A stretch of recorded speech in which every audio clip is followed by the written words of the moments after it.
Okay, hello everyone. Thank you so much for joining us today. It's so lovely to see all your names. Since we're in a webinar format, I can't see your faces, but I know you're there.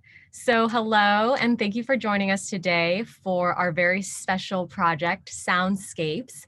It's a very unique thing and something that is definitely new for us as a group. My name is Jennifer. I'm the resident conductor of the UC Berkeley Symphony Orchestra. And I'm just going to tell you a little bit about what you can expect in the next hour or a few hours. From about 7:30 to 8 p.m., we're going to do an introduction, and you'll hear from a couple of our panelists, including two professors, two graduate students, three graduate students, and a couple other people related to this project. So we'll get into that. First, for our guests who are Mandarin speakers, just a quick welcome. 大家好，非常欢迎，并谢谢你们参加今天的音景在线虚拟音乐会。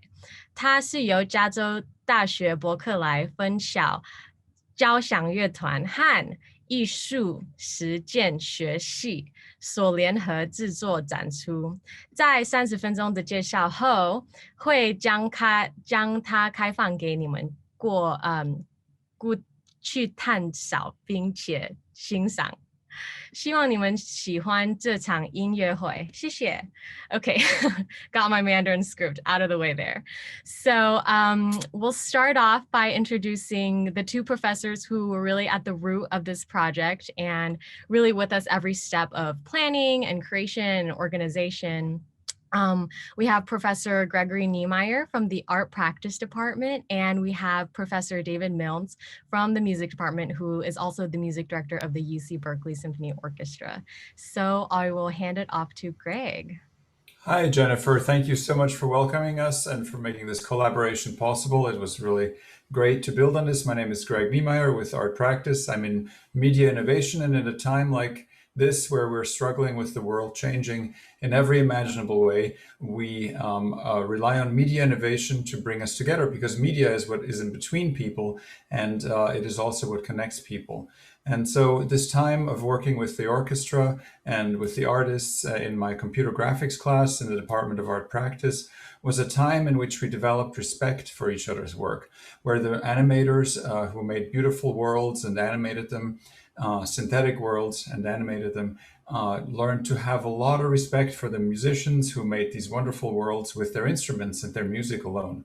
And likewise, I think the musicians learn to appreciate the work that goes into making a visual unfold over time. And so another aspect of this, of course, was planning and organization. So we all developed respect for each other in terms of art, music, and planning.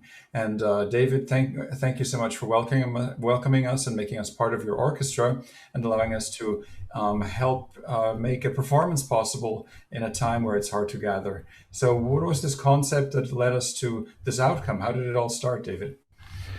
Well, when COVID came, orchestras all around the world had to figure out what to do. There are lots of ways of playing music by oneself. I mean, all of us practice alone, but playing in chamber music and orchestras particularly was a challenge during this period. You can't have 100 people playing together over Zoom. So we brainstormed about what we could do. And what do we do all day long when we're going to school? When we're going to work, we're looking at a computer screen, we're looking at graphics. And we thought, how do we connect our music to this new world? And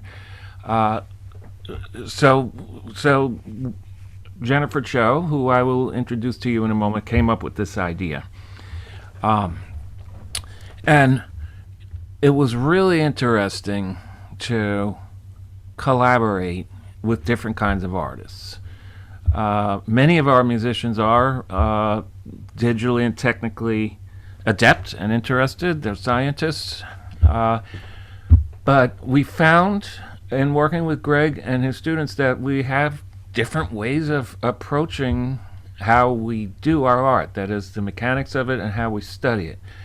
I remember when Greg and the class came to watch a video of us playing the Rite of Spring, Greg asked me, David, what do you see when you conduct? What are you looking at in your mind? And that was a question I've never been asked, because as a musician, I don't really concentrate on seeing. I concentrate on hearing. But it was so amazing to hear Greg, this world famous digital artist, automatically put the idea of sight and inner vision into any art making, and musicians don't always think that way. So we started talking about our differences and then how we can combine them and collaborate, and we came up with this project. Really interesting. So it's not going to stop. We've discovered we like each other, and we have all kinds of plans to do it in person in the future. When you come to Hertz Hall to hear us play, you may have a lot of visuals to go with it in the future, and we look forward to a really great future together. And this is what is good about a great university, is you find people who are not like you, and you put your stuff together and you come up with something new. So we're proud to be here doing this. So I want to introduce you to Jennifer Cho, who is a first-year graduate student in musicology, a PhD program in our department, and very interested in all kinds of collaborative activities. And she really was the one that came up with this. So she's going to say a few words to you about how this thing started. Thank you so much, David and Greg and Jen. So during, like David and Greg mentioned, during these times, there's been a lot of unfortunate events, and amongst them was a crisis in the music community regarding lack of work, and honestly, just missing each other. Music is a very social art form, and we knew that we had to do something about it during this time. And during one of our Monday meetings, we were brainstorming of ways to bring our community back together. And I was just really interested in the virtual aspect of our society now. And video is obviously very different from an audio recording, right? There's visuals. And we were thinking about doing some sort of a video. And there were a lot of that going on social media around that time as well. And I happened to be revisiting Pierre Boulez and Jean Mitry's La Symphonie Mécanique, which utilizes musique concrète and toys with the idea of acousmatic sounds. Acousmatic sound is a veiled sound, so not knowing where the sound is coming from. It was first popularly used by Pierre Schaeffer around mid-20th century, I believe. And so I was really interested in visual materialization of music. And something to keep in mind maybe during this is just how does the obscurance of sound origin affect your experience? Because that's essentially what we're doing here. And so with all of this, I asked myself, what are the different ways we could visualize music? It doesn't have to be watching someone playing. It could be something like visual art. And for visual art, we would need visual artists. And this is when things got really exciting for me because I've always, like David mentioned, I've always been really interested in interdepartmental collaboration. And when I got to Berkeley, I knew that I really wanted to continue doing that. And I love working with people who think differently. I think it teaches me a lot, and it teaches everyone a lot. And I brought this idea up to the crew here, to my orchestra family, and they were so supportive. It was so welcoming of my thoughts, which was amazing. And then I reached out via email to the art department, and Greg emailed me back like a day later, and he was so enthusiastic about this project, which made me feel so supported and made me feel very excited. I think that this really attests to what a supportive community Berkeley is and has been, even in my first year here, which makes me really excited for the 5 other years I will be here. And it just took off from there. I really couldn't have done this without all of these amazing people. It's been an incredible experience, and I hope that everyone can really enjoy it. Thanks. Thank you. Aw. Now, Jennifer, you often say this, and I say this, and David says this, but what is this exactly? We're about to find out, I guess, right? Thank you so much, Jen. So nice to have you on the team. We're so glad you're here. So yes, we are about to find out what exactly this is. So on the next portion, we'll turn it over to some guests who will be talking a little bit about the technical aspects of this project and what went behind the creation of what we're about to see. I want to introduce Andrew Blanton, who is a PhD candidate in composition in the music department. He's also an associate professor of art in San Jose State University and a music researcher at CINMAT, which is Center for New Music Audio Technology, which was an organization that really, really helped so much in this project when it came together. And so here's Andrew Blanton, and we'll also quickly introduce Don Hansen, who is the creator of New Art City and was there from the start to help us build the space, and he'll speak a little bit about it too with Greg. So I'll hand it off to Andrew first. Yeah.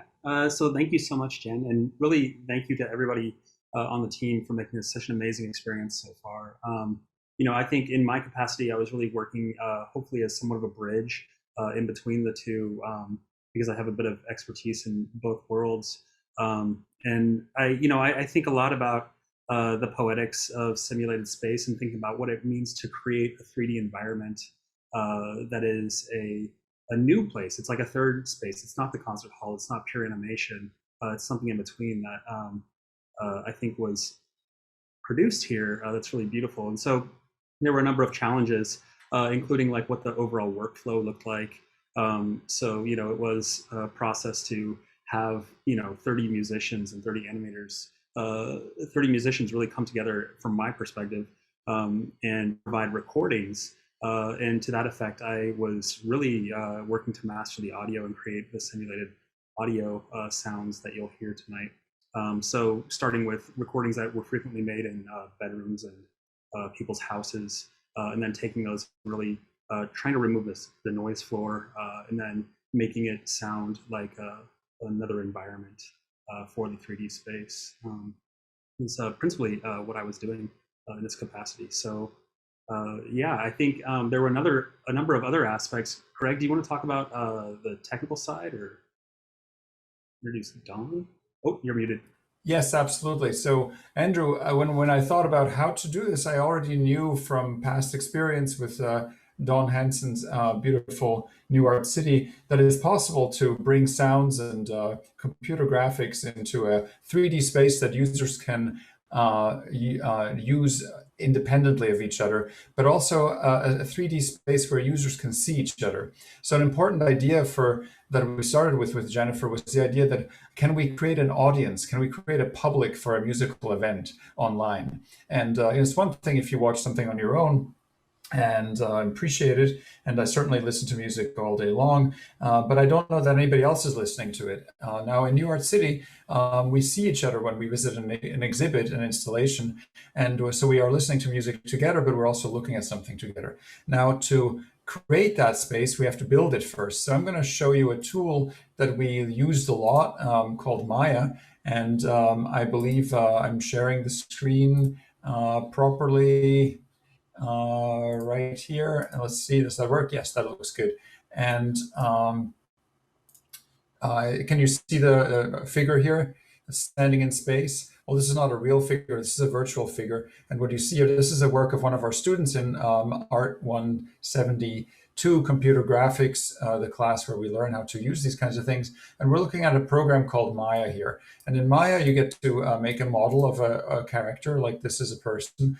And you can make a model of anything else as well. But then you give the model some textures. And in this case, the textures is a hand texture with a lot of transparency. And then you give the scene some kind of lighting as well. And the lighting is these kind of points here that are yellow and different colors. And then we also have the time axis where we get to animate these objects over time. And here's a skeleton that controls the way the body moves, much like skin and bones. So the computer graphic surface here The polygons are a skin, and then this here would be the bones. And we, of course, use the bones to control the movement of the skin. And then Annie Wu here, who created all this work, she brought the soundtrack in, that the Bach Sarabande that was recorded by one of the orchestra members, and started keyframing, setting the movements of this character to change over time, like this. And so suddenly something that looks totally static and dead actually looks like it's coming alive a little bit. Now, one thing I can do here is I can change the point of view, and I can zoom in and out of this character if I want to. It's being rendered here in real time. But of course, normally when we watch a movie where we normally see computer graphics, we can't do that. The camera is fixed. Oh, now they ran away. Where'd they go? There they are.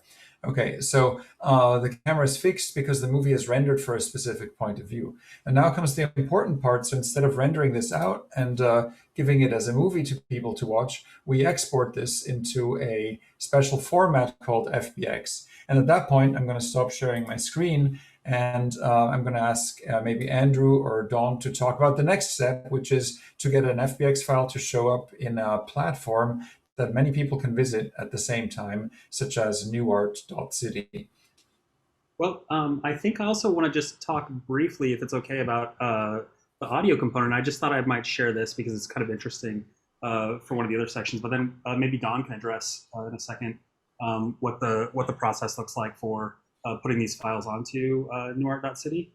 But let me share this real fast if I can get the appropriate thing. So I did just want to show this, and this is out of Logic that I was mastering in, but you can see the original sound files as well that I started with. And then I just wanted to point out the subtle differences that you can see in taking a noise floor and then removing that out of an audio file, and then adding in a secondary reverberation source to make it sound like a room. So again, simulating what a live room might sound like, as opposed to starting with a basic audio file that might sound like a dead recording, or not a dead recording, but a dead room, a very dry, non-reverberant room, I should say, without the jargon. But I just wanted to show this real quick. And then, so these audio files are created, as well as the animation files are created, and then those are all uploaded to Newart City. So Don, do you have a quick example of that for us? Or yeah, I didn't come prepared with an example of that. But yeah, like, so Newart City, like, you can, it's kind of like just a content management system for these like 3D worlds. Whereas like to create a 3D art installation would require like weeks of coding and building. Like Newart City is a tool where you can just kind of upload your assets, whether that's video, audio, 3D, images, whatever you've got. And then we figure out how to render that in 3D and just kind of put it in there. And then the students or anybody who's building the exhibition can drag and drop and create their installation just by interacting with it kind of the same way that a visitor would see it. So it's really, we really tried to create this tool that lowers the barrier of entry to creating this multiplayer 3D web content. And it's really exciting for this project specifically because it's a group of students who's kind of exploring a frontier. It's like we debuted a few audiovisual projects last month, one of which was Andrew's antiphon work. And this project specifically is happening on a scale with many more artists and many more participants. So it's really exciting to see this kind of new media artwork unfolding with this class. Yeah, definitely. Thank you so much, Don and Andrew, for introducing that to us. Next, we'll talk to actually some of the students who were the ones creating the gallery and what you're about to see. And before I introduce them, I just want to give those who are watching us and don't know much about this project a little background. So what we did when we first set this up is we took Greg's animation studies class with about 30 students, and we recruited about 30 musicians from the orchestra, mostly music majors, a lot of who I can see are watching us right now. Hello. And we paired them up. So through the whole semester, they've been partnering together. They've been talking about this project, and the musician had recorded about 2 minutes of whatever solo repertoire they're playing right now. And the animator student had made an animation to that music. So And so that's where the true collaboration lies. And it was really, really fun to see this start from kind of a budding conception to the drafts, and now being able to see the final projects is really, really amazing. So let me introduce our music student, Michelle Chen. She is a music major, maybe music and econ double major, I think. And she's a second year right now. And David Zoe, who is in Gregory's animation studies class. He is in his Master's of Design program. I think that is a brand new program. He'll talk a little bit more about that later. So I'll hand it off to Michelle. Can you tell us a little bit about your experience in this project? Yes, of course. So the process of being part of this project was quite lovely, very inspiring. My animation partner's name is Annie. You saw a little bit of her work earlier, and she had this wonderful idea to incorporate ballet along with the music. Now, I had danced ballet for quite some time before coming to Berkeley, but I hadn't mentioned anything about that to her. And what I found really interesting was how mutually excited we were for the overarching concept, but on different pages for the details. I had initially offered the idea of arms moving along with the melodic line, since I associate a lot of expression with what the arms do in ballet, and Annie suggested fashioning ballet shoes to dance along with the music, and I hadn't thought of that at first, but reflecting back, I think it's a brilliant image to visualize, and you all saw a brief preview of what she created, and I can't wait to see the rest of what all of the artists and musicians have in store for us. Thank you so much, Michelle. I'll hand it off now to David Zoe, who maybe you can tell us a little bit about your experience from the animation side. Yeah, absolutely. So I was actually a member of the landscape team in Greg's class, and so our role as a landscape design team was to come up with the sort of landing area that all of our participants will be first exposed to when entering New York City. And let me share my screen to give you all a little bit of an insight into kind of our creative process on how we arrived to the final theme. Is my screen showing up fine? Yes, looks great, David. Thank Sweet. you. Awesome. So the team and we were clearly inspired by a lot of elements of nature, and using that as a framework, we decided to explore, how can we leverage these natural themes in a virtual space, right? Like we don't want to stick too close to like a purely physically realistic experience, just given that, given the medium of virtual space, there's a lot of more interesting things that you could do and explore. And, we iterated through a lot of ideas, including one that plays very heavily with your sense of orientation that didn't end up making it to the final concept, but just a lot of ideas that we explored along the way. And I think one of the biggest challenges that we faced as a landscape team was how to contend with a pretty strict memory limit on the assets that we could upload into this space. And so instead of seeing it as a limitation, we actually leveraged it as a opportunity and developed a sort of low poly aesthetic that we ended up choosing for our final project. And given the control scheme that I'm sure that we will go over very soon in New York City, it was very gamified. And in that sense, we sort of tapped into exploring game concepts like hexagonal tiling that is very familiar to those who play board games as kind of a central visual element in our landscape. And our team, specifically the landscape team, didn't do a lot of animation, but speaking more towards the average student who did animate, we used a lot of techniques such as rigging, soft body animation, blend shapes in order to kind of tie the animation aspect into specific emotions and moods that we try to convey and tie back to the specific artists' solos that were provided. And yeah, I'm just really excited that the day has finally come that we get to show everyone the world that what we've been working on for the better part of this semester. Thank you so much. Before we move on too quickly, I just wanted to ask Michelle if she could give us a sample of what it actually feels like to play at home and what it feels like to record with your instrument at home. And so, can you demonstrate to us the source of all this magic? How would you go about playing something like the Yes, of course. saraband? So for the saraband, it's actually quite difficult because there are many chords to incorporate, and I'm not very good at that, but that's what practicing is for. So in the intro, if you actually go to the room, you can see something like that, those two strings together. Those are two strings together at the same time, and then you have...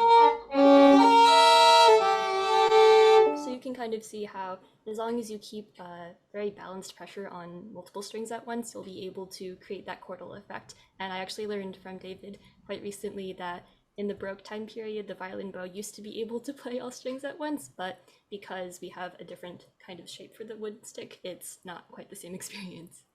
Wow. Michelle, you played this piece that lasts about 2 minutes. How long did it take you to practice? Oh my goodness. So I would say that something about recording or practicing, and maybe a fair number of musicians can identify with this, is that it's really difficult to be completely satisfied with their own playing. So I would say it took several hours per couple days in order to get something that I was okay with sending to somebody else, which was my animation partner. But even so, I'm not fully satisfied with it. I'm just hoping that it has some sort of impact on the people who listen. Can I say a quick word? Go ahead, David. Yeah, just a word about the music. We have, I believe, 28 2 or 3 minute excerpts by that our musicians selected by Tchaikovsky, Prokofiev, Sarajevo, Strauss, Bach, Mozart, Wagner, Brahms, and so on and so on and so on. Hans Werner Henze, and we also have several original pieces composed by the players themselves. So you're going to hear a wide variety of styles and kinds of music that we were able to offer to the animators. Yeah. Thank you.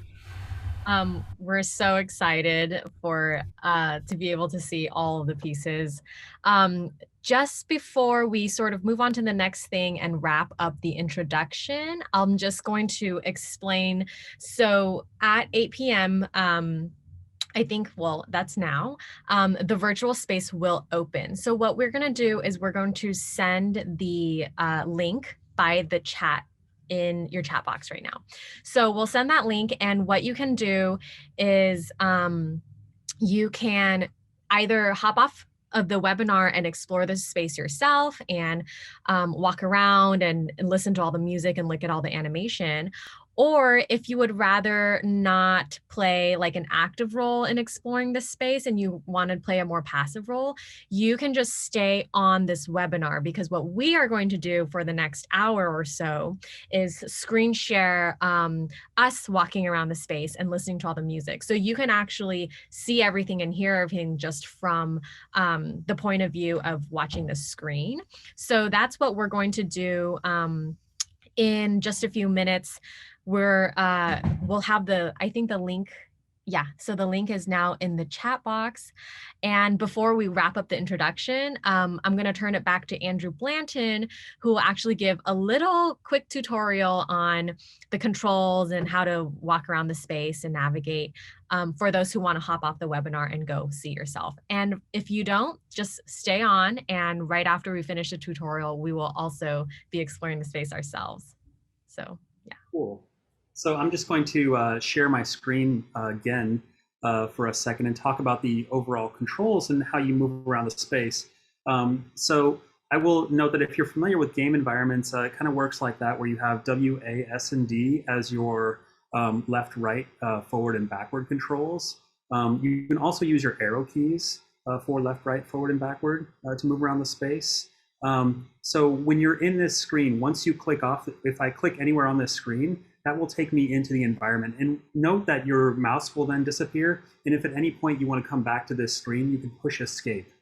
So you'll notice also within this screen that I can adjust the volume. So I'm going to keep talking, so I'm going to turn it down kind of low right now as I move into this space. You'll also see a number of buttons, including ways to take a screenshot. So when you see somebody's work that you really like, you can come back into this screen and it will take a screenshot and then save that to your computer. You can also explore the 2D catalog view if you want to look at the individual assets that are in the space. I will also say that if you want to go to individual rooms, you can use this alternative paradigm for navigation and click on any of these links, and these will take you into the individual rooms. And you'll also notice that right now my username is set, but your username might not be set. And if you would like to change your username, you can click on your name down there and then change it to, say, for instance, and then you can say done, and that will change your name so everybody else can see your name in the space, which is cool. And then you can also talk to people while you're in this space and leave comments for everybody. So if I click anywhere to enter the gallery, you'll see that I click here and then the music will start, and then I can walk around. So if I move forward, I can walk through the space. And you'll also notice that the other way to navigate into rooms is if you walk over here, you'll see the different squares that are floating. And you can walk into each one of these and go into the different artworks that the students have built. And those will take some time to, just a quick second to load. And then you'll be in the space, and then you can look around and see what the students have built. Again, at any point, you can push escape to go out of that room. And I guess the only other trick that I'll sort of tell you that I kind of like is the, I think if I push spacebar, I can jump in the space, which I really like. And if you push spacebar and escape at the same time, you can get some cool different views to take your screenshot from. So I think I'll leave it there, and then I'll pass it back to the navigation. So I'm going to stop my share at this point. Great. Yeah, thank you so much, Andrew. So hope you guys all learned how to navigate a little bit. Just a few last parting words is, if you have any questions for us, please feel free to type it into the Q&A function. You should see it on your webinar screen, maybe near the chat or something, but feel free to type that in, and during our exploration of the space, we'll stay on the webinar and we can kind of chat and answer questions through that. So you'll see how that works in just a minute. And secondly, the gallery is now open, and it will remain open for a while. So I think it'll remain open for up to a year. So if you want to come next week and take your time to look through it, or come back, invite someone and show them the space, you can feel free to do that. Just save the link. It'll be the same. So I think that's all. I hope I'm not missing anything. So for those of you who want to explore the space for yourself, feel free to jump off. I know what I need to say. The last thing, special thanks. We have so many people to thank for this project. We're so grateful for all the forces that came together to help us pull this off. So special thanks to Don Hansen of New Art City for all the work he did. Thank you to Anthony Cuscardi, Dean of the Arts and Humanities at UC Berkeley, for his support of our project. Thank you so much to Andrew Suskind, who helped us set up this webinar, and to CINMAT, Center of New Music Audio Technology, for all their support as well, to all the students who are involved, the musicians, the animators, to our two wonderful professors, and just anyone who helped us get this project together. It really was a lot of work, but really fun and really valuable to us. So thank you so much. And we will have like a hold for just a minute. And after a minute, we'll start exploring the webinar ourselves. So see you in there. Thank you. Bye-bye. And thank you so much, Jennifer. It was fabulous to work with you to get to this point. Congratulations. Thanks, Greg.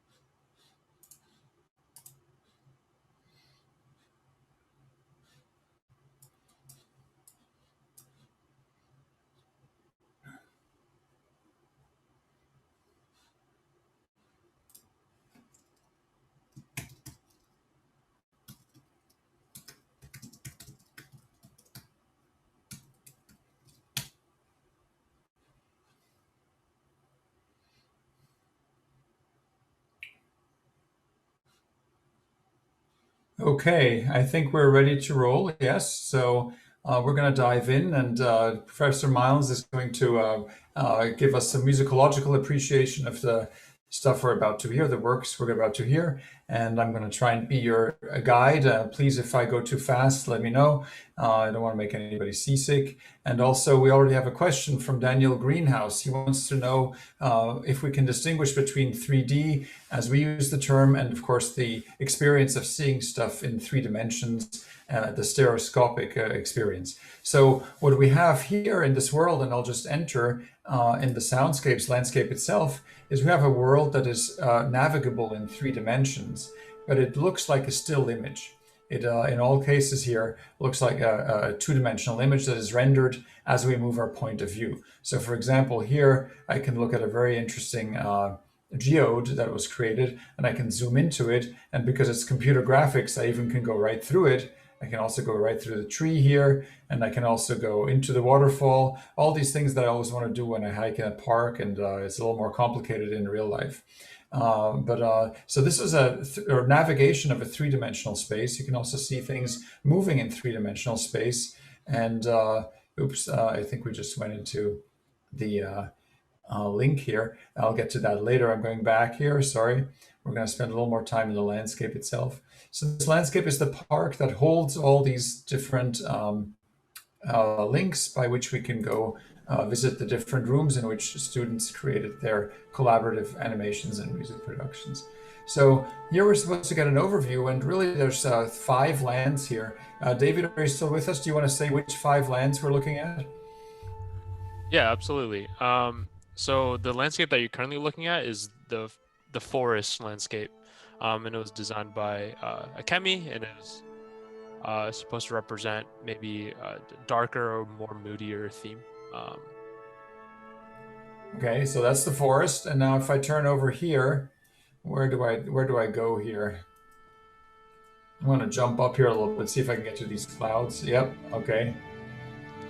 Yeah, perfect. And what you're looking at right now is the Savannah theme, and with it, there's a lot of cool little details about like flowers and different types of flowers and foliage that you could really kind of delve into when you're navigating the space independently. Yeah. Okay. And here we are going into a totally different world with beautiful lotus flowers, maybe. Yeah, this is the aquatic space headlined by the large waterfall, and yeah, it's supposed to convey kind of a cooler feeling, maybe a sort of oasis in the desert sort of feeling. That was kind of the mood that I was going for when designing this space. Excellent. So that's one you made, and then there's I think another one over here. And there's something like fog here. Can you say something about the fog? Oh yeah, it's actually it's a feature inherent to New Art City, and it's something that we try to leverage as a wayfinding tool. So wherever you look around, you're not just overwhelmed with too much content, but at the same time, you could still see different aspects of other spaces, no matter where you are in any specific environment. So you could kind of always, the intent is you could always find your way back to the center, or you could find your way to a different space at all times. That was the desert space? Yeah, this is the desert space. There's one missing, right? Is there one missing, or do we see them all? I think you have yet to visit the mountain space, but I think where is that? Is it here? Just take a look to your right. Pan to the right. Kind of walk across the. This is the middle area. section here, right? The gray part. Yep, this is the landing space. It's where you hear, the instruments tuning. We thought that was a nice poetic nod to a starting space. Yeah. So, and then the mountain landscape is here with the geodes, right? Yep, exactly. And that is our orchestra actually tuning. Yeah. The mountain space highlighted by the central kind of mountain figure that you see in the background, and thought geodes would be a nice way to add some color to this otherwise pretty dark and cold space. And I after listening to Rebecca's piece, I think it matches the feeling and the emotions of the piece well in that sense. So. Right. So basically, each of these spinning triangle objects here, we call them prisms, will take us to a special place that is created by one of the students. We're about to go visit those now one by one. But before we go, I'm going to go back to the middle and just get David. I want to welcome you into the conversation. And you mentioned earlier, this is the orchestra tuning. And to me, that's always a magical moment. Do you want to say something about that? Because every time you play, you have to make sure that the strings are adjusted or something. How does that work out? Yes, that's exactly right. That we all have the same perfect fifth in our strings, and that the winds and brass are tuned carefully. And it really is an amazing acoustical sound to hear the orchestra tune, particularly when you're right up close. So that is our orchestra from a concert. And now I think we're listening to Rebecca, and this is the mountain. Is that the mountain? Let's see. Am I going to go here? So one thing that you notice is that as we move, the sounds change. That's because the sounds have a sort of a range. And like in real life, the sounds get louder when you get close to them. So here we're listening to Kavya playing, and what's the music that's being played here? The Saint-Saëns Violin Concerto No. 3, which Kavya plays beautifully. Yeah. From the 19th century. Wonderful. Our orchestra has performed this piece several times. Very poetic sequence there. Staple of the violin literature. Yeah. And then here we go to the Anna, and we're listening to Anna. Anna's playing Wieniawski, another great violin concerto from the 19th century, Wieniawski Concerto No. 2. Now, normally in an orchestra, not everybody gets to play the violin solo, right? Well, but they all do. They all waiting their chance. And some of them do get their chance and play a concerto with the orchestra. This is Sammy now. And she's playing Soviet concerto from 1948, Kabalevsky. Got that Russian melancholy. Yeah. It seems like the prisms are spinning a little slower here, but I think they're all the same speed, aren't they, David? There you go. Your vision is affected by what you hear. Yeah, and that's because we're synthetic creatures, right? We synthesize our inputs to make them match up and line up to create that kind of cohesion in the world that we'd like to see. Although a lot of it is actually imagined. The world is a much wilder place than it appears to be sometimes, I think. And then if we can look at the desert. I guess we're going to mountain first. Is that okay? Didn't we? Oh, okay. Yeah, this is Rebecca. This is a solo violin piece by contemporary composer, great friend of ours, Kaya Sarajevo, from 1994. And we thank Rebecca for playing this piece. And Kaya was our guest a few years ago for a semester and collaborated with the orchestra. We get the epic billboard view here. There we go, with clouds flying above it. Okay. And, now there's one more, and I think it's the desert. Iris. And I like how I get to fly right over the water here. There's some clouds going to rain. Our splendid cellist, Iris, is playing the second concerto of Dmitri Shostakovich, another Soviet protest piece. Some say the greatest composer of the century, Shostakovich. And Iris plays this beautifully. I'm going to get a reverse view here with the arch, and I think I need a screenshot of this. That's very interesting. So I can just exit here, take a screenshot, and it'll be saved in my computer, and that'll be like my way of taking a picture of it as if I were a tourist in this land. I love these floating islands, and now we get to go to some direct some rooms that were created by the students individually. So this is a collective work, and this is the place where everything comes together. but we're going to go first to Annie Nguyen and Armin Adley's piece called Birdwatching. And so let's see, maybe we can go to birdwatching in a exploratory world here, in an exploratory way. And so, do you remember where birdwatching is in the world, David Drew? Bird watching, is that a specific piece? Yeah, birdwatching. Let me take a look. I There are definitely links. don't remember on the top of my head. There are, in the Google Doc, Greg, there are links. I can just jump to the link, of course, but I wanted to dive into one of them. All right, we're just We'll going just to pick one. we're just going to dive into one that we find. Yeah. And let's go into this one here. There we go. Actually, this is the great one to start because Annie Wu made the animation for this. We saw the graphics on the screen earlier from Maya, and then we saw Michelle play the piece of music that is here. And so we can just go into it, and they'll teleport us right in there. Wow.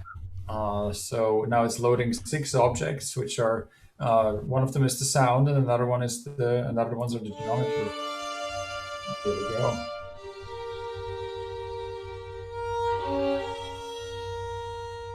I see Eric Reed is here. Hi, Eric. Nice to meet you.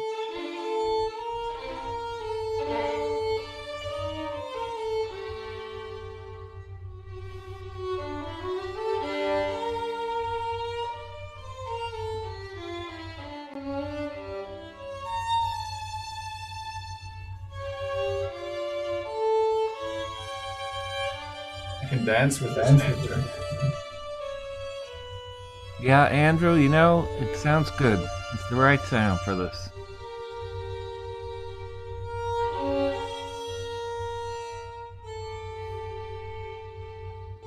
Yeah, I mean, I think it's really spectacular combination of dance and sound. It's nice in the virtual sphere. Yeah.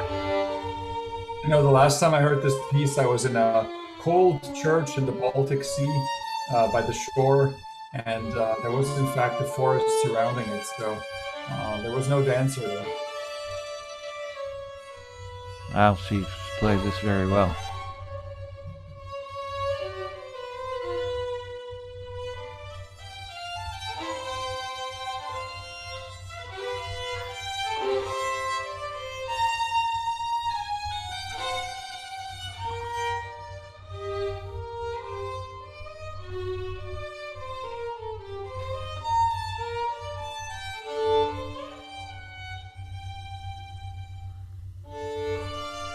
There we go again. Magically, it inexhaustibly loops. And when we're done, we can just say goodbye to this beautiful dancer and the beautiful work of Annie and Michelle. Thank you so much for bringing this to us. And Michelle, are you still here? Yes, I'm still here. What does it Sounds feel good.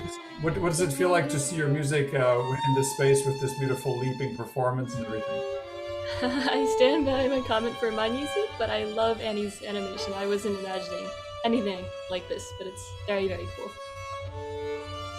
Thank you. And indeed, it feels special to share this with an audience now. It's one thing if you make these things, and they're only complete, these productions, the compositions are only complete when they're being performed as they are now. So now we go back to Soundscapes here, and it should be loading a little faster now because we already loaded this. So let's see if it happens quickly. There we go. And I think now we can jump next to, let's go down, we have a list here actually. We can jump next to the bird watching, which I think is somewhere right here. And David, what are we listening to here? This is going to be an oboe piece by the great French composer Francis Poulenc from 1962. And this is our wonderful oboist, Armin Adley.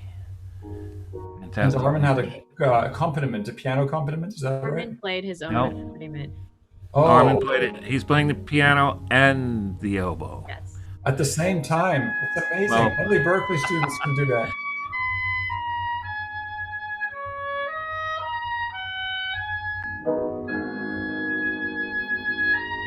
Greg, are you sharing your computer sound? I am sharing my computer sound. Are you hearing it okay? Great, yeah.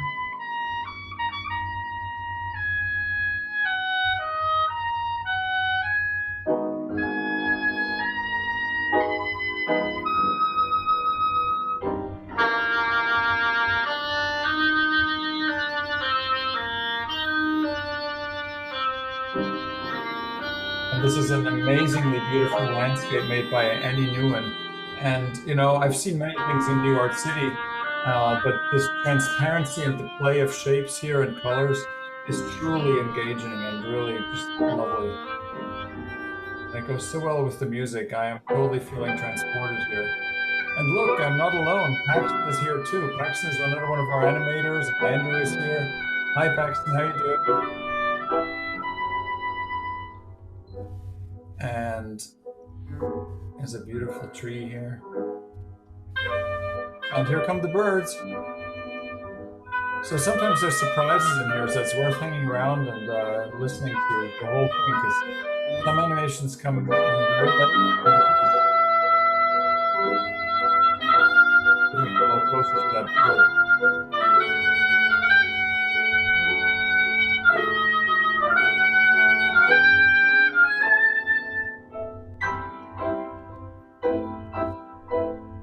It's a shy bird, it's retreating.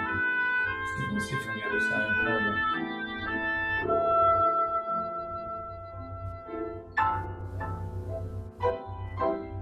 All right. I love this butterfly. Oh, here's a bigger bird. There we go.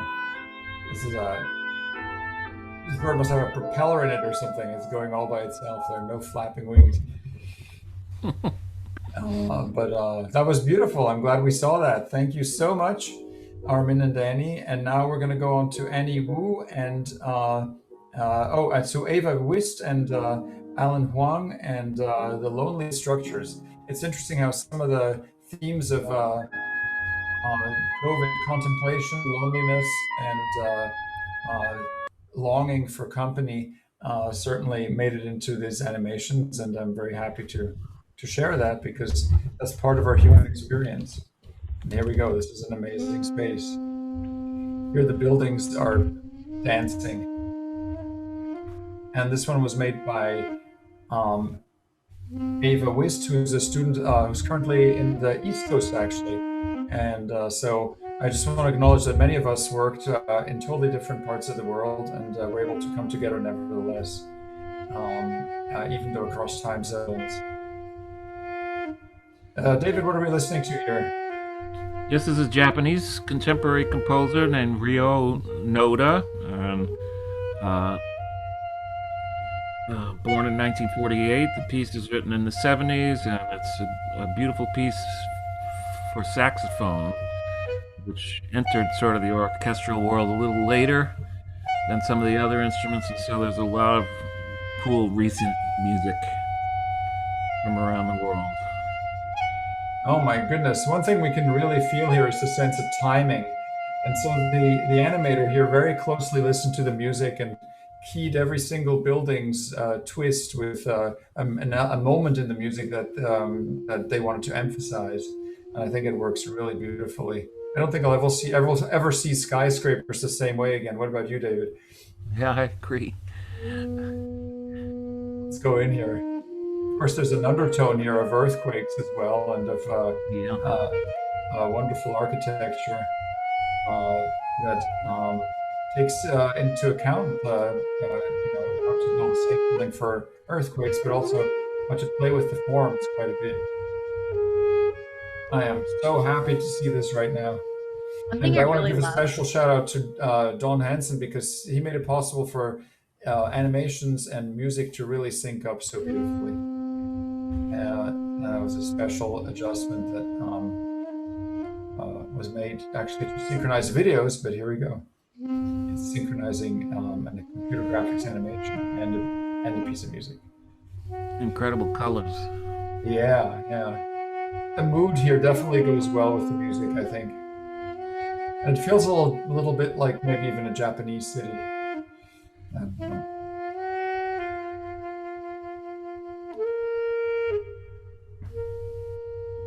There's very special clouds that are flying around here too. The moon, I think maybe it's a moon or a fortune cookie, I'm not sure, but it's beautiful. I'll have to take another screenshot of this later. Bravo, thank you so much. So now, let's go on to Catherine Su and Sagar Azani, and they created something called Dancing Dragons, and that's a completely different feeling in a completely different part of the world. This was a very large model with two amazing dragons that are flying in the sky. It reminds me of the Taoist temples in the high mountains. Can you say something about the music? Cello Suite Number 3, that's a classic, of course, by Bach. Bach, yeah. It will be played actually on the viola, which is an instrument similar to the cello, tuned with the same strings but up an octave, and it's held under the chin like a violin, but the tuning is actually the same as the cello, so you can play cello pieces on it. And violists have taken the Bach repertoire for their own, and Sagar is a first-year PhD student in musicology who's a violist in our orchestra.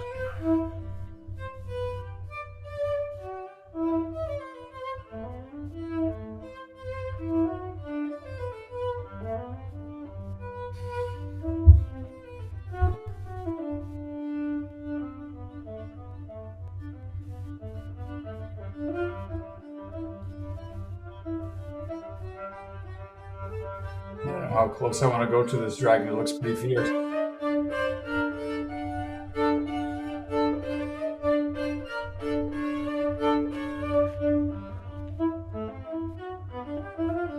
So here the animator took a single voice of the composition and split it up into two voices, one that is inhabited by one dragon and the other by the other. Is that a musicologically sound thing to do? Yes, actually, there's some supposition that Bach played these pieces first on the organ with all its hands and feet, and then simplified them into one voice. But sometimes you hear two voices like now. And then you could go into the issue of split personality, which I think is a way into this music. Yeah, and of course, the central theme of not only split personality, but also yin and yang as presented here in this graphic, right? Yes. And then we have some beautiful views here of mountains and cherry blossoms. It's all imaginary, but it's actually pretty compelling. Fog works really well here. There we go. That was it. And we're going to move on. Thank you so much. And we're going to move on to the Fox and the Cloud, which is something that will take us to a completely different Arctic landscape and maybe has elements of climate change in it. Violin Concerto by Jean Sibelius. How does that sound to you? Yes, from Finland. So the Arctic is on our minds usually when we play this piece. The same country as Kaija Saariaho, who was influenced or inspired by Sibelius. This is about 100 years old, this piece, and very evocative of the northern landscape. Sure is. Yeah, here I found the fox. Hi, fox.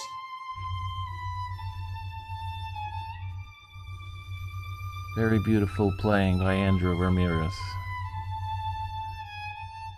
It's actually quite difficult to play this while controlling your nerves. It requires great control of the bow, and the fox seems to understand this. Oh yes. Hello.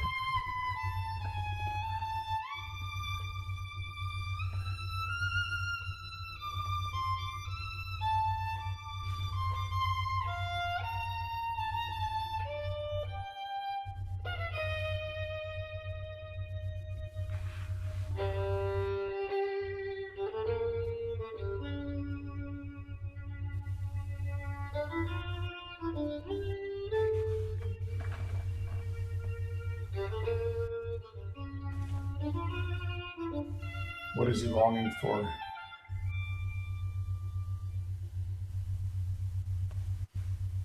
Beautiful. I felt cold there, and I felt for that fox who's probably struggling to find their next meal. Um, Thank you so much. And goodbye, folks. And let's go to the next space, which is going to be Morning in the City by Eleanor Singer and Eric Yu. And Morning in the City is a completely different experience. So we're going through very different emotional moments here. Where did it go? Let's see. Where is Morning in the City?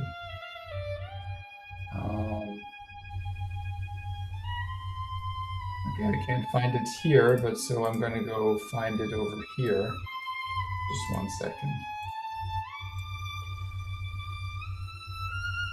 So I'm sure there's a way to get to it. There we go. Igor Stravinsky. Yes, this is a solo piece for clarinet that he wrote just after the Russian period of the great ballets that we know so well.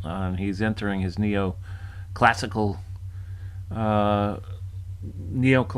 period, the middle part of his career, and he used these solo pieces to investigate the properties of instruments like the clarinet. So they're great showpieces. And of course, the clarinet is an amazing instrument that has the largest range, probably, of any, very low to very high, with different characters in each register. Good musicians are generally drawn to the clarinet. I can say as a clarinetist myself. No bias there. Okay, and this is a pretty energetic piece, right? So it definitely goes with the theme of morning. So I think the animator here, Eleanor, picked up on the vibe and placed the music in something like a coastal town. So let's take a look here.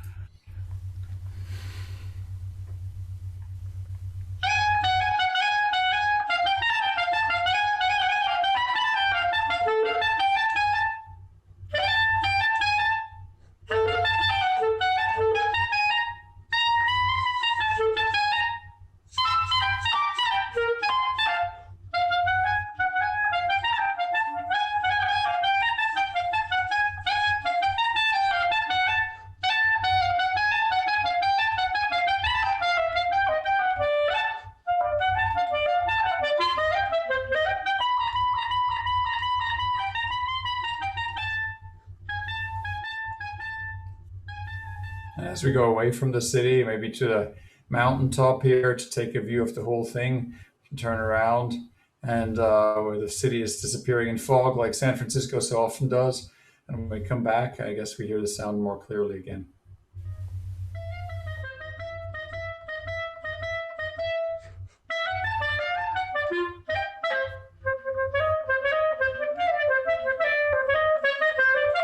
There they are, the birds.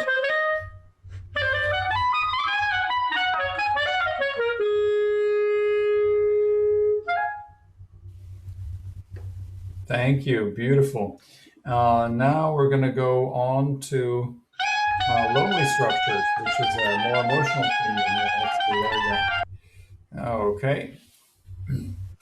Lonely Structures with Improvisation 3 by Rio Noda. Can you tell us something about that piece of music? This is a piece by Edwin Ramos himself. The player is improvising. Oh, wait, am I looking at this the right is piece? not what I expected. Is it Eclipse? No, this is Okay, this is a something different went piece. wrong. Yeah, let's find out where we are. Oh yeah, we wanted to go here. We wanted to go to Eclipse. And so I think I clicked the wrong button or something. There we go. That's more like it. Okay. Yeah. So this is our gifted violinist, music major, who's improvised his own piece for this project. So if this is an improvisation and that's the first time it's being shared, can we call this a world premiere? Is that fair? I suppose you could. All right. Here's the world premiere of the Edwin Ramos improvisation from 2021. And this was animated by Eliana Koo, and Eliana Koo is about to graduate from the Department of Art Practice, and this is an amazing animation. So, are you ready to enjoy this?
One thing we emphasize a lot in animation is silhouette, and you can see the power of the silhouette here.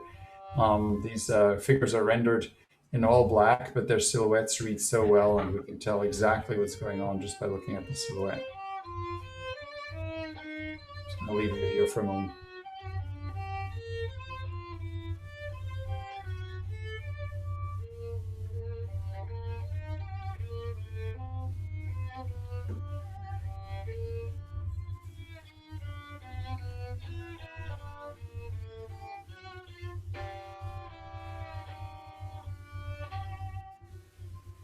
Beautiful.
All right, thank you so much. We are going to go on to the next animation, which is done by Gina and Jesse. And it's going to be the trombone concerto. It's called Trombone Player, but I think they just changed their name to Mountain Music or something. And I'm going to use the link here again. I believe it's Concert in a Field. Concert in a Field, that's right. Yeah, but where is Concert in a Field? You just missed it. There it is. I found it. Okay. Yeah. And Gina did something very interesting here. You'll see several versions of this. There's actually a movie playing, and there's also a 3D environment. So Ferdinand David, who is that, and what is the trombone concertino all about? Yes, Ferdinand David was a musician in Leipzig, Germany, and was best friends with Felix Mendelssohn. Ferdinand David was a violinist who premiered Mendelssohn's famous violin concerto. He was the concertmaster of the Leipzig Gewandhaus, which still exists today, of course, and he wrote a number of pieces, but the main one that has survived is this trombone concerto. It's a good piece, and it's actually the audition piece for every orchestra in the world. So every trombone player has it ready. And Jesse is a freshman trombonist, a music major in our program. Thank you. Let's go.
Beautiful.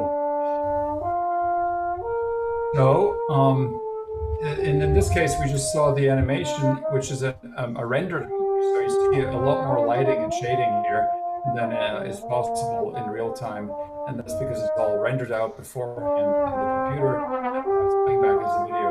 And then here's the model that's not animated and not lit the same way, but it's a 3D model that we can look at from different points of view. So that's one aspect that I wanted to show here. And it's beautiful work by Gina Condotti and wonderful music. Here, there we go. All right. So thank you so much for that. And we're going to move on to Josh Mao and Emil Koch, who are playing the cello chorus. And let's see if we can find the cello chorus. Yes, here it is. Hans Werner Henze, a lot more contemporary.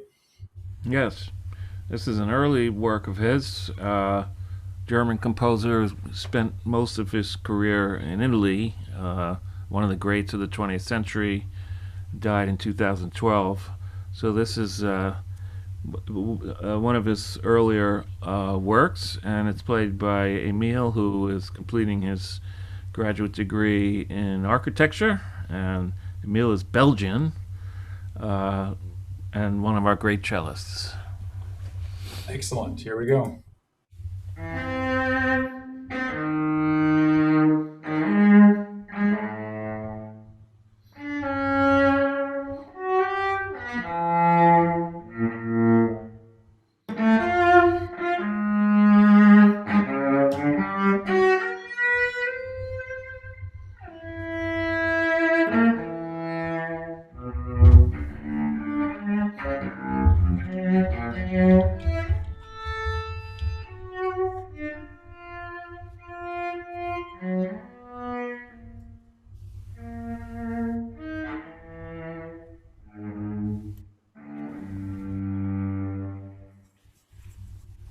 So here we looked at the amplitude of the music and computationally animated various cellos, I guess, to or maybe the violins to fly around and extrude from the center at different times.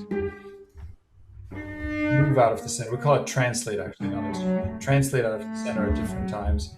And so this is an example of a more parametric animation. A very interesting land. This is our palm trees. It's quite engaging, this world here.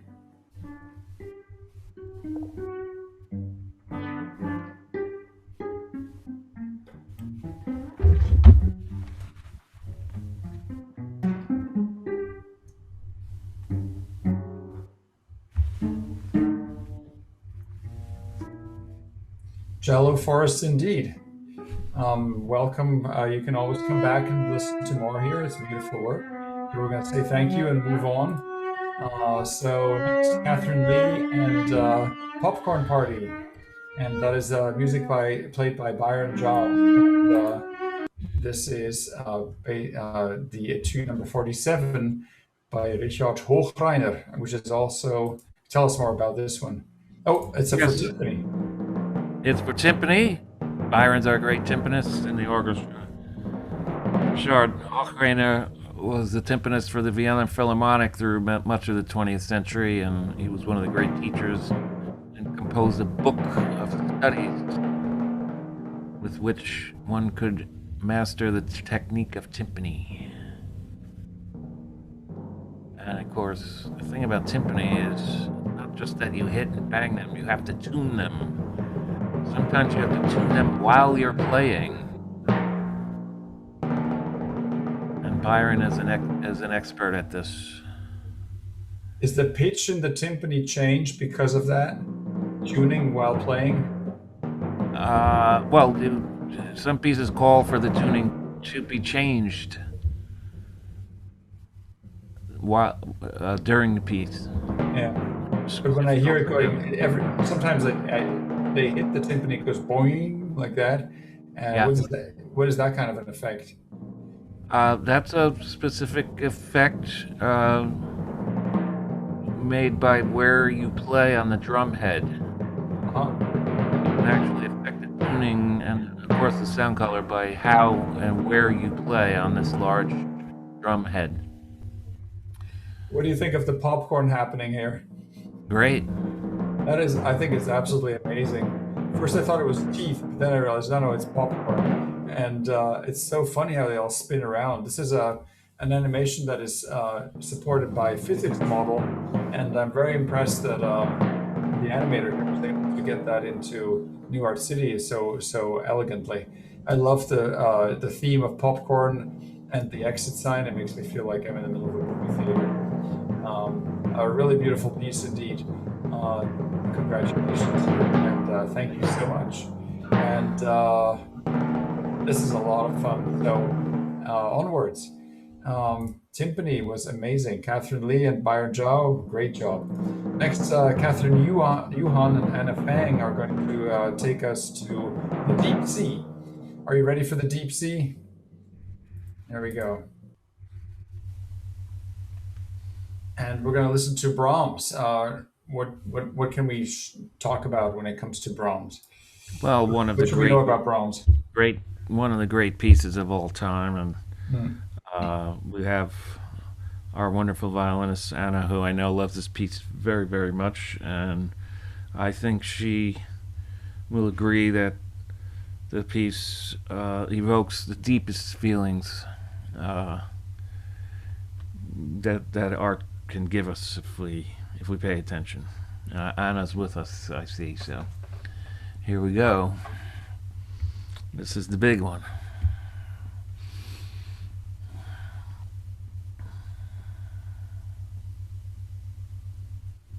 Wow.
It's beautiful. It's like Fantasia you can walk around in. What is that? It's like Fantasia you can walk around in. Beautiful. Yeah, exactly. Oh, Anna. And I have to say that this animation is something that makes me, like most of these pieces, of course, but this one in particular makes me feel proud to be at Berkeley, because the depth of the music, and then the depth of the sentiment of the animation, the way that again the single voice of the violin was split up into two voices, and I remember Catherine Yuhan talking about how this is like a relationship, and initially there's a lot of harmony and a lot of joy, but then there's some tension when the music goes dun dun dun dun like that, really aggressively. But then there's a phase of acceptance and of harmony after that again. And so I think these jellyfish learned something from Brahms, and maybe Brahms learned something from the jellyfish too. But one thing is for sure, I'll never be able to hear this music again without thinking of jellyfish swimming around in the water. I don't know if that puts an image in your mind, David, when you play it next time, but well, tell me. I do hope I get to play this piece with Anna at some point, and when we reach this moment in the concert, we'll look at each other with a twinkle. Yeah. So there's many more things to. Well, congratulations. That was a wonderful one to come to here. And I have to say that there's many more to look at, all of which are totally worth exploring. And I think we're just going to look at a couple more and then wrap up for today, because we've been at this for a long time. In fact, we've been debugging all day long, and it was worth every debug, but it's been a long day for us. So we're gonna, David, do you have one that you'd like to play as a final Yes. one? Could we do two more? Isolation? Yes, isolation is very interesting. Yes, and then? And then Tunnel of Bass. Tunnel of Bass, I'd like to hear. Tunnel of Bass, isolation, and let's do Hanami, and then let's stop there. Okay, so isolation was made by another undergrad art student of ours, Tucker Beecham, who was taking several classes in this area, and Thomas Green. And Thomas Green also made an original piece here, which speaks very much to the experience of COVID, I think, because it's taking on the topic of isolation. I would say it takes it head on. Right.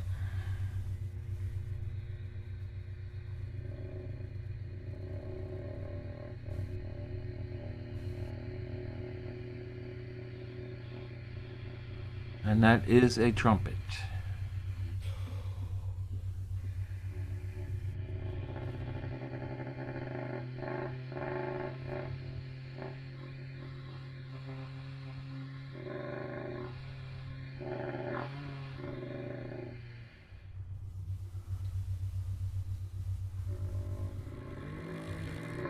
I'm gonna get this at this guy's head.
This is a very mysterious piece, and I really enjoyed it. Me too. Really imaginative. Yeah, it was just a single breath. I think we're looping now, but it's a single breath that is trying a single cry that needs to get out somehow, and eventually it does. And so it provides me with some relief here. And the space itself is amazing as well. Very simple in concept, but very effective visually. So that's why I had to take a screenshot. All right, now we're gonna go on to what we said, Hanami, and there was one more you wanted to see, right? Tunnel of Bass. Tunnel of Bass, yes, absolutely. Noah Reiner made this together with Ryan Cohen, and this is a wonderful piece of music. And let's explore this world. Also composed by the player himself. Another world premiere, so to speak. Yes. Hi, Andrew, I see you in there.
That was a very compelling piece because, yes, like Ed said, as a virtual, it makes me feel like I'm in the head of the people who created it, and I totally Yes. agree.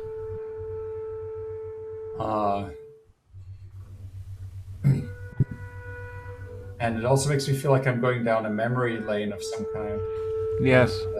That 70s. feeling of walking home at 4 a.m. after a long night and maybe skating home. I think Noah and the musician really came together here on this one, and they move so beautiful. That little bit of movement provides so much context. So Noah Reiner, Ryan Cohen, I think they should make a movie together. Let's see if this happens. More of this happens in the future. Congratulations on that. And so you had one more that you wanted to. Oh yeah, Hanami is one we wanted to see, and Hanami is a special one because it has a very contemplative atmosphere as well, but a totally different style. So let's take a look at this one. It's composed by Catherine Hoover, who was a very well-known flutist and flute teacher at the Manhattan School in Juilliard, and a great composer of flute pieces. Copelli, the name of the piece, is a solo flute piece inspired by the Hopi tribe and the American Southwest. Thank you so much. That makes a big difference to know that. Here is our world. And take a look around first.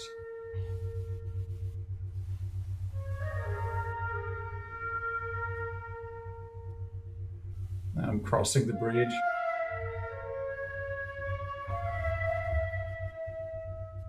Oh.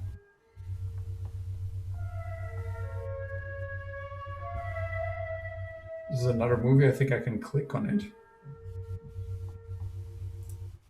And there we go.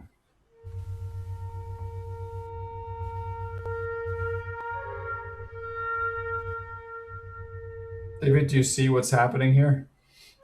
Tell me. I want you to discover it. It's a very small thing that happens very slowly.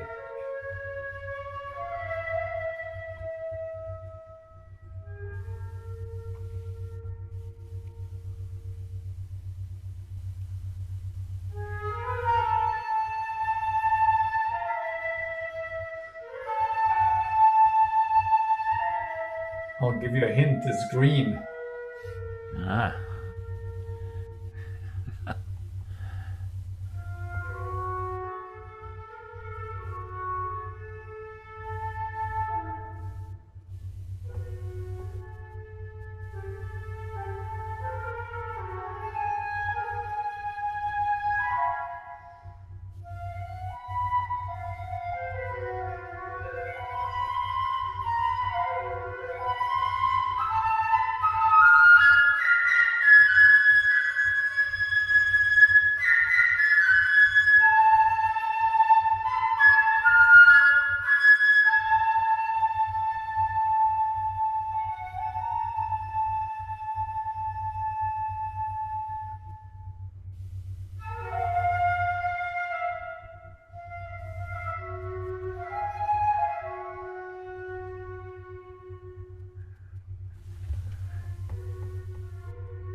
All right, that was so beautiful. That flower coming around that sword. Sword is like the flower of hope around the sword of violent triviality. Nice So job, Siren. Nice job, Siren. Sounds really good. sounds amazing. Totally took me to a different place and a different time. And nice job, Milan. Milan joined us from Germany and actually did this whole thing with a 9-hour time delay in a different direction. So he's not with us right now, but I think we're going to end on this note and just acknowledge all the other people who made amazing works here. Kelly and Julie Koons, Kei Liu and Rebecca Kim, Monica Tang and Annika Kim, Constantino, Nikki Chumpias and Yuanchi Zhu, Noah Paxton Paulus and Robert Hurley, Pei Lin and Amy Liu, and Yiying Wu and Milton Stuckey. Maybe we should see one more, maybe Planet Stage by Jiwei Wang and Noam Elijah, and also maybe close on that more cheerful note here. And let's go to that one. K47, there it is, Planet Stage. And with that, I just want to thank you all for making the semester a wonderful experience and for making so much art for people to share and enjoy for a whole year into the future. And you're all heroes and myth makers, and that's exactly what we need right now. So thank you for inspiring us all with your Thank you, work. Greg. And David, this is Sergei Prokofiev, solo violin. Yep. Let's check it out. Any thoughts about this one? This is late in his career. He had returned to the Soviet Union and had a fairly unhappy life, but he did have a great partnership with great Soviet musicians and wrote these wonderful late pieces.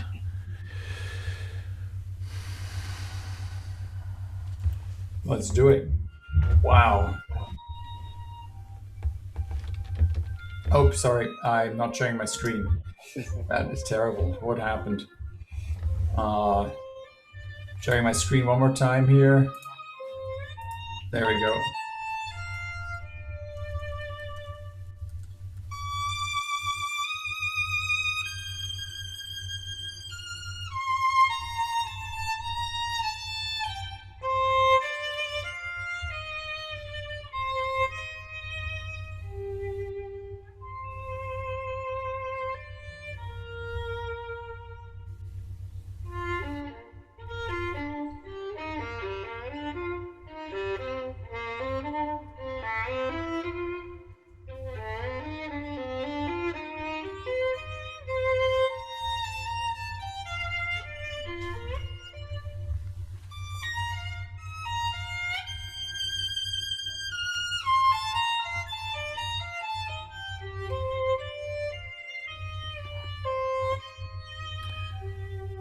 I always feel very touched by Prokofiev's lyricism, and I think the visuals here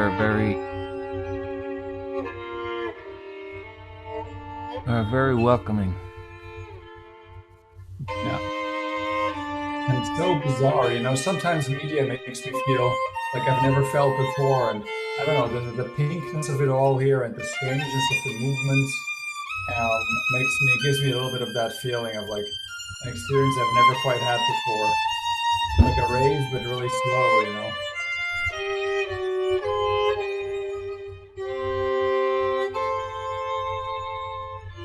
And the people are somehow together and lonely at the same time. Look at that fellow clapping there every now and then. There's little stories there, and the other one just checking his email here. I don't know what they're doing. And all these other ones dancing together in these amazing hands. And of course, the animation up here, which is parametrically derived, I think. The bizarre colors and lights. Yep, this is a different world.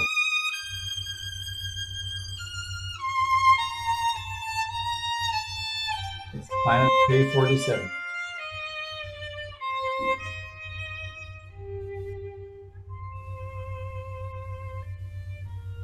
And that's what it looks like from the outside. Let's go into one more time.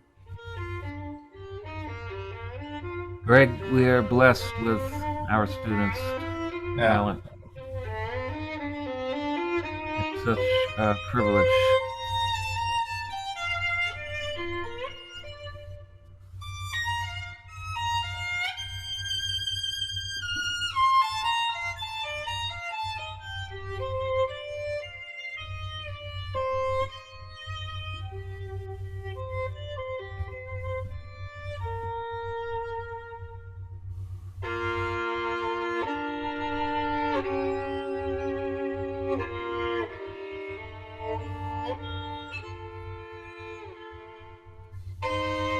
All right.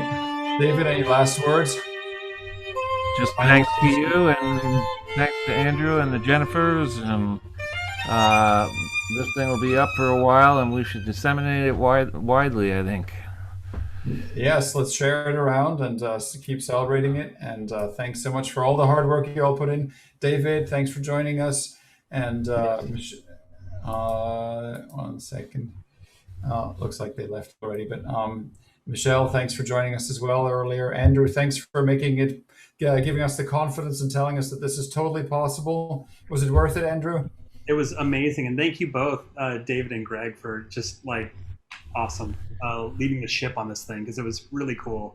And it's beautiful. Good. What the students did. And yeah. Jen, and Amanda, they're the ones actually driving the ship. So yeah, Amanda, thanks for keeping it all organized. It was a wonderfully produced event. Jennifer, thanks for the show. Thanks for the spark of inspiration that led to all this. And I hope it was everything that you expected and more. And Jennifer Hong, thanks for guiding us through all this. It was really wonderful to be able to work with you and learn from you. And cheers, applause. That's the one thing we haven't figured out yet, how to do audience applause online. But anyways. Good.